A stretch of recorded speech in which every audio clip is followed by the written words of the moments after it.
firdhiye iyo cabdirashiid abwaan inay wada shaqeeyaan baynu eegaynaa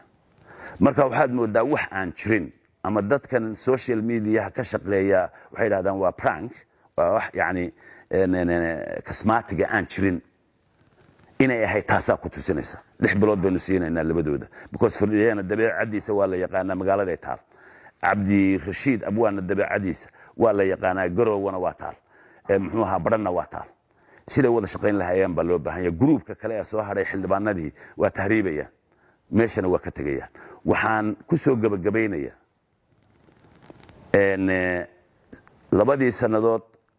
dadku midnimo ayay muujiyeen maanta waxaa taagan dad qaybsan siyaasad qaybsan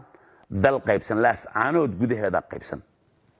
meel kale iska daa laascaanood gudaheeda ayaa qaybsan sidii looga dabaalan lahaa in laga fakaro oo la qabto oo la sameeyo ayaa loo baahan yahay waxaan u jeedaa waa tahriibayaan dadka meesha yimi ma ahayn dad heavyweight dad culays siyaasadeed mid caqli iyo mid dadnimo midna lama ahayn because dadka badidiisii iyo caqligii iyo cilmigii iyo siyaasadii iyo madax dhaqameedkii waxay jiraan ma iman markii hore oo aan hadlayna waxaan ku yiri waryaada u hakiya oo aan sugno ha reer khaatumo iyaga dhexdooda ha wada hadleen oo shirki khaatumo loogu tala galay ha galeen ha wada hadleen baash ha bisleeyeen wixii ay isku raacaan hawlo tageen walaalahood maanta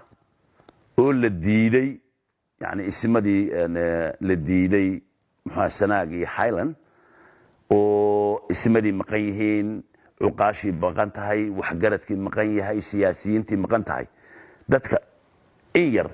ba xamar ka timi oo jamaal ku jiro dadka intiisa kale ee fadal dheertii waxay ka yimaadeen xagaas ka yimaadeen marka maadaama aanay ahayn dad ehel siyaasadeed ah